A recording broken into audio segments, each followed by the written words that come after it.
السلام عليكم ورحمة الله وبركاته. اللهم صل وسلم وبارك على سيدنا ونبينا محمد صلى الله عليه وسلم. يا صباح الفل عليكم، أحلى صباح في الدنيا، أحلى متابعين. يا رب يسعد صباحكم ويسعد أوقاتكم ويجعلكم دايما من الصالحين الفلاحين وعلى ربكم متوكلين. طيب ما تنسوش الأول صلوا على النبي. اللهم صل وسلم وبارك على سيدنا محمد صلى الله عليه وسلم. الفاتح لما أغلق، الخاتم لما سبق، ناصر الحق بالحق، الهادي إلى صراط المستقيم، وعلى أقل حق قدر من عظيم. النهارده المية قطعة، شايفين؟ بصوا المية قطعة، فمحتاسين يوم الحصى النهارده، ولا عارفين نغسل ولا عارفين نعمل. انا قلت اعمل معاكم اكله حرشه كده جميله النهارده تفتح النفس وكلنا بنحبها. انا تحديدا انا واولادي بنموت فيها، مش بنحبها بس بنحبها قوي. وهنعمل سلقري قصدي برتقال. الاول ما تنسوش الاول مره يا جماعه اشوف قناتي، يا ريت فضلا وليس امرا يشرفني باشتراكوا في القناه. فضلا وليس امرا يا جماعه يشرفني باشتراكوا في القناه. لايك واشتركوا في وما القناه تنسوش اللايك يا جماعه، والله اللايك عشان يشوفوا كل جديد. وعايزينكم تشتركوا في القناه القناه وتفعلوا الجرس وتفعلوا الجرس عشان كل الفيديوهات الجديده اول باول ان شاء الله توصل لكم باذن الله. وما تنسوش اللايك يا جماعه، اللايك والله العظيم مش بيعمل اي حاجه ومش بيغرمك حاجه، بل بالعكس انت بتجبري خاطري بيه وبتحسني من مستوى الفيديو على فكره انه يتشاف يعني. تمام. زي ما قلت لكم يا جماعه، انتوا فعلا كل اللي شرفوني. ده قناتي يوميات امل ولوجي، انا اسمي امل الالفي. شرفتوني ونورتوني في قناتي كل من دخل عندي، داخل مصر خارج مصر وفي جميع انحاء العالم. يا اهلا وسهلا بكم حبايبي واخواتي، ربنا يبارك فيكم ويسعدكم يا رب، اللهم امين. احنا هنعمل اكله حلوه النهارده، هنعمل كشري عدس اصفر، وهنعمل بطاطس بجميع كام شكل حلو كده، وهنعمل مسقعه. المهم تبقى اكله زي العسل، فيا ريت تفضلوا معايا للاخر، في حاجات حلوه عاوزاكم تشوفوها. تمام. دي البطاطس انا حطيت عليها ميه عشان خاطر فيها طين وكده تنضف يعني قبل ما اغسلها. وده الرز بتاعي بالعدس علشان اغسله كده زي ما انتم شايفين ما شاء الله اللهم بارك. اغسله كده واولع عليه، وبعدين عشان ما اطولش الفيديو عليكم. وهنعمل بقى بيض وحبه حبشك استنوا حبه افشخانات حبشخانات. المهم يا جماعه، ما تنسوش اللايك، وزي ما قلت لكم اهلا وسهلا بيكم حبايبي واخواتي في مصر وخارج مصر وجميع انحاء العالم. بصراحه ظهوركم في قناتي بيبسطني بصراحه والله العظيم، وتعليقاتكم ومتابعتكم بصراحه فعلا بترضيني وبتكبر خاطري. طيب يلا عشان ما اطولش الفيديو عليكم واشوف انا هعمل ايه. وبعدين ما تنسوش تصلوا على النبي عليه الصلاه والسلام وتذكروا الله، وما تنسوش تدعوا لي دعوه حلوه في الكومنتات ودايما يا رب متجمعين في الخير وعلى خير باذن الله، اللهم امين. ولو حد مش عاجبه حاجه في قناتي يا ريت يا جماعه يقول لي. يلا بينا نشوف هنعمل ايه. طبعا انا جيت عملت هنا كشري العدس، حطيت العدس على الرز وخلطتهم كويس وغسلته. طبعا دي فرشة البوتاجاز. واشتركوا في القناه واعملوا في الجرس عشان يشوفوا كل جديد. سمعت رجي؟ فضلا يا جماعه وليس امرا طبعا. يا ريت ما تحرموناش من اللايكات بتاعتكم، لان زي ما قلت لكم اللايك بيرفع مستوى الفيديو. وبعتوا لها في الكومنتات يا جماعه. اللهم صل على سيدنا محمد. طبعا فرشه البوتاجاز كده خلاص جابت اخرها، شكرا كده باظت بقى، نشيلها ونجيب فرشه غيرها ان شاء الله يعني. انا غسلت البطاطس هنا، وطبعا يوم الميه ما بتكون قطعه ده بيبقى يوم حوسه يعني بصراحه، يعني بيبقى يوم ما يعلم بالله ربنا. مهما كنت مخزنه ميه او عاينه ميه، سبحان الله بتلاقي برضو تحسي بحاجه ناقصه، حاجه كبيره قوي ناقصه. سبحان الله، ما كانش الحنفيه مفتوحه وبتنزلك ميه تغسلي وتنضفي وتعملي كده مباشر من الحنفيه اول باول. مهما كان عندك ميه ما تحسيش طبعا، يعني تحسي ان حاجه كبيره ناقصه كده، او مش عارفه برضو تمشي امورك يعني. فالحمد لله قدر الله ما شاء فعل. طبعا ولعت على الكشري العدس خلاص، حطيت له ملح وظبطت ايده وسبته بقى مع نفسه كده على النار الله يعينه. ورحت بقى غسلت الطماطم كده، ورحت طماطم البطاطس. سامحوني يا جماعه، انا بسجل الفيديو دلوقتي بالليل الساعه 12 وربع فعشان يدوب يلحق بقى ينزل كده، وزي ما انتوا فاهمين يعني ياخد وقته يعني. فقطعت البطاطس بقى بعد ما غسلتها، وغسلت البيض وهولع عليهم بقى يتسلقوا، واروح اعمل حاجه تانية يعني. زودنا ميه بقى كده واسيبهم مع نفسهم بقى، احط لهم ملح واسيبهم بقى كده توكلوا على مع نفسهم. طبعا انتوا عارفين ان احنا طبعا في افضل الايام 13 و14 و15 رجب. كل سنه وانتم طيبين، دي 3 ايام الصيام يعني. بالصحة والسلام. وانتوا بس على السلامة. التلات ايام صيام زي ما انتوا فاهمين. خلاص انا ولدت جاي على انا هصوم البطاطس. الوحيد مش هاكل ابدا. لوجي هتصوم يا جماعة ومش هتاكل. خلاص كده ولدت على البطاطس والبيض يتسلق، ولدت على الكشري. جبت بقى الطبق اللي شايفينه معاكم دون، حطيت فيه مية، وحطيت فيه معلقتين خل ومعلقة ملح، وقلبتهم كده زي ما انتم شايفين، علشان خاطر اقطع البطاطس الصوابع دي وانقعها فيه شويه. يا لوجي نامي بقى ارجوك يا لوجي، هتقعي من على السرير، هتقعي ما تريقش لورا يا بنتي، هتقعي تعالي هنا. لوجي مصممه تفرش لنا البطانيه على طرف السرير. جبت البطاطس بتاعتي اقشرها بقى واعملها صوابع كده، واحطها في المحلول الجميل بتاعي ده، واسيبها مع نفسها شويه لغايه لما اعمل حاجه تانية غيرها، وبعدين ارجع احمرها بقى بسم الله ما شاء الله، تبقى مقرمشه كده وجميله. احنا بصراحه بنعشق البطاطس المحمره دي، لو منها كيلو كده قدامك كده تشبعيش منه. ابسط الامور انت بتتغدي او بتتعشي او بتاكلي في اي وقت. الشوية اللي بيتبقوا تانيين في الراحة كده بتقرقشوا، وفي الجاي كده بتقرقشي. ما شاء الله هي عامة يعني ما بتلحقش انها تقع. اللهم بارك كده. خلاص بسم الله ما شاء الله تبارك الله.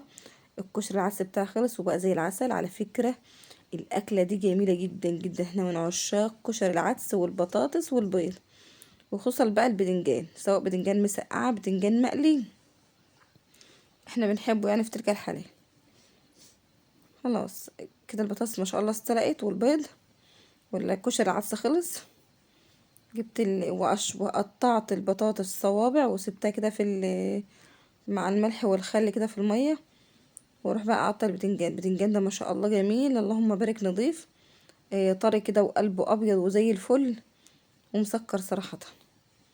يعني ما شاء الله انا ومنى بنتي واقفين قبال بعض كده بنشقط منه كده، يعني ما شاء الله البتنجانه جميله وطريه ومشغلين منه، يعني كلنا نصهم من الاخر، يعني من الاخر. اما اكلت. لوجي ما كانتش بقى، كانت عماله ترسم وملبوخه، اظن شايفينها يا جماعه، شايفين لوجي عماله ترسم ومع نفسها دي. خلاص انا رشيت على البدنجان بقى رشه ملح علشان خاطر ما يشربش معايا زيت ولا حاجه. قصقصوا انتوا يا بختكم. احنا قصقصنا يا بختنا، انا ومنا قصقصنا. طبعا رشيت على البدنجان شويه ملح عشان خاطر يصفوا الميه بتاعته. طيب هتيجي تعملي ايه هنا تانية يا اموله؟ جبت الطاسه بتاعته وحطيت فيها شويه زيت، وهشوف انا هعمل ايه بقى. هنعمل ايه؟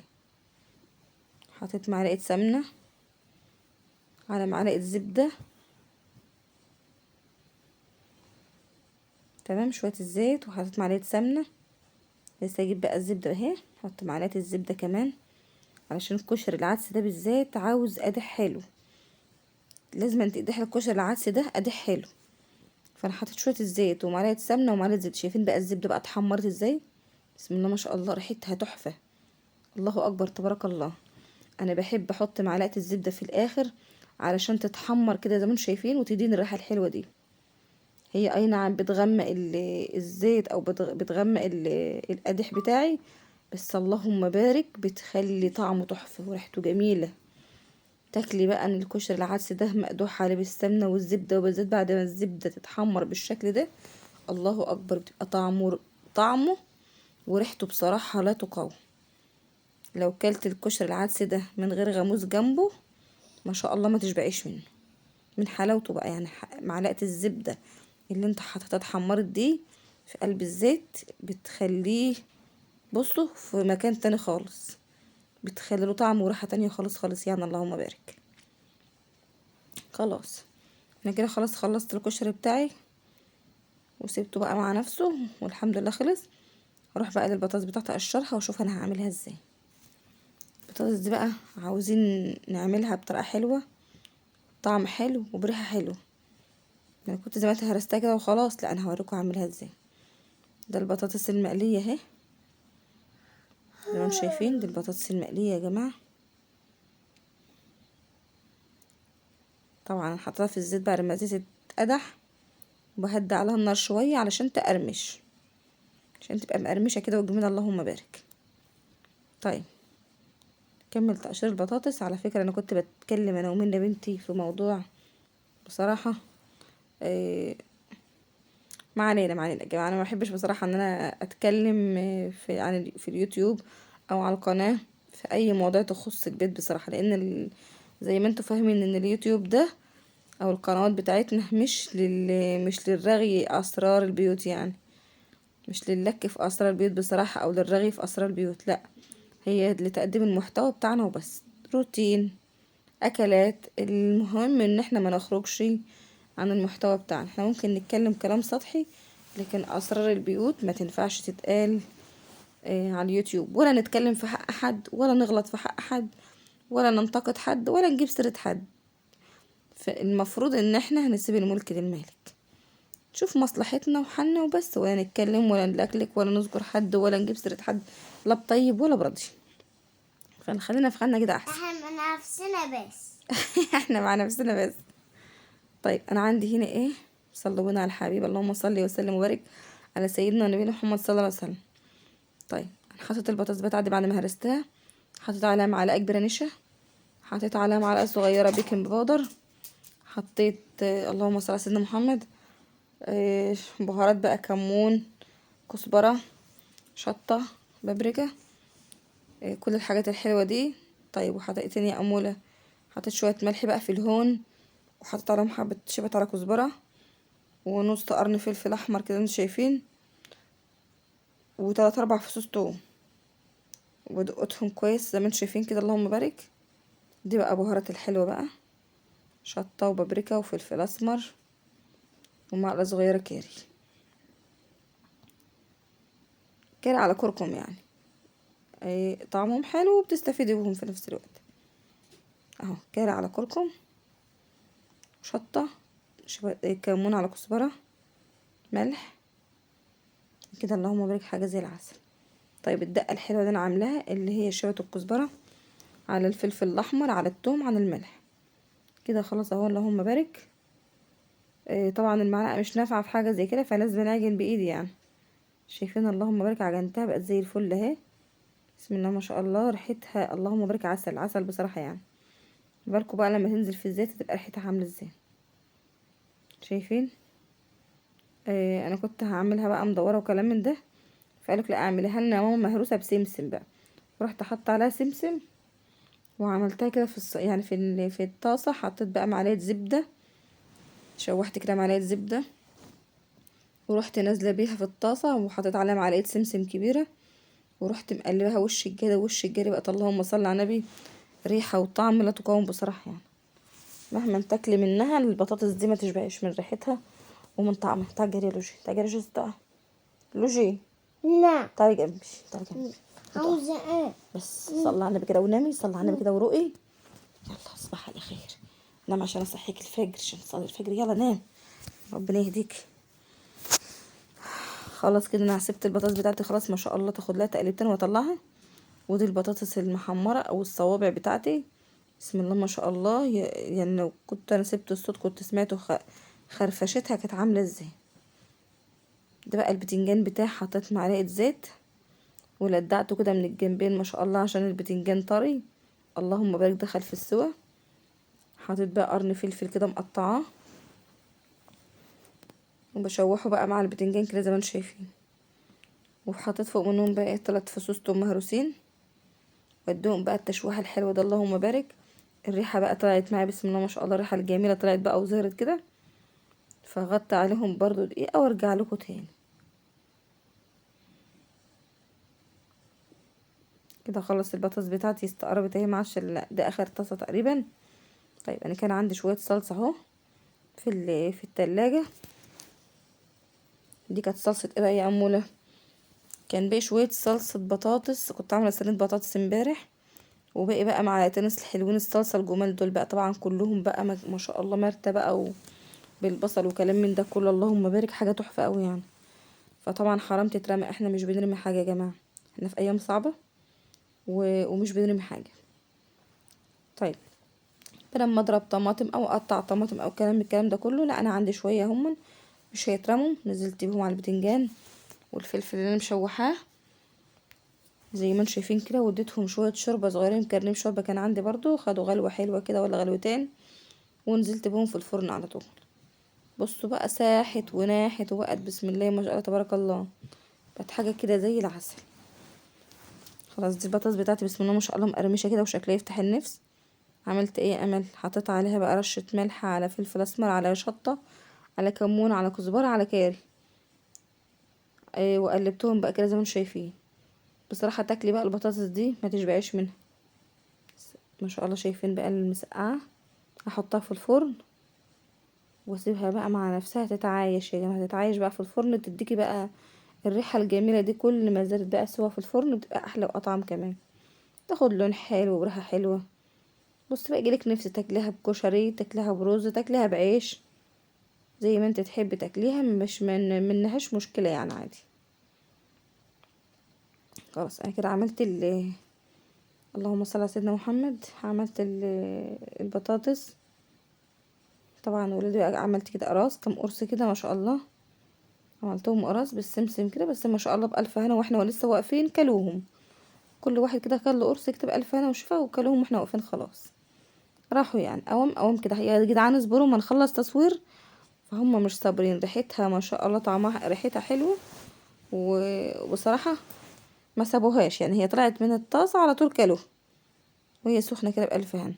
فانا عشان خاطر بقى هم ياكلوها واحنا لسه واقفين ومش عارفه اخلص منه، رحت رايحه بقى حاطه معلقه زبده، ونزلت بالبطاطس دي بتاعتي بالسمسم، وشوحتها بقى في قلب الزبده كده. ما شاء الله بقت ريحه وطعم لا تقاوم يعني، حاجه اللهم بارك، بقت عسل قوي يعني. تاكلها برضو مع الكشري، تاكلها بعيش، بسم الله ما شاء الله، حاجه خياليه.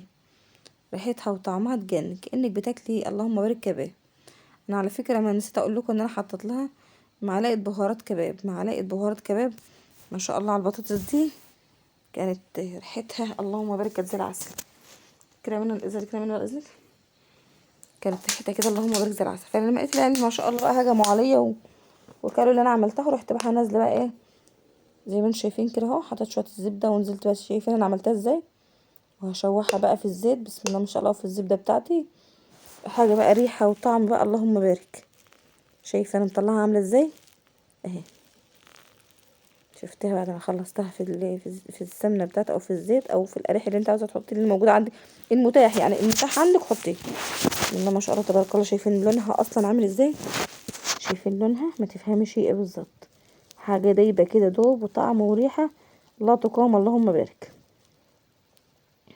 السمسم بقى بصوا، بسم الله ما شاء الله، والسمسم بقى حمصان في قلب الزبده، اللهم بارك، حاجه عسل يعني.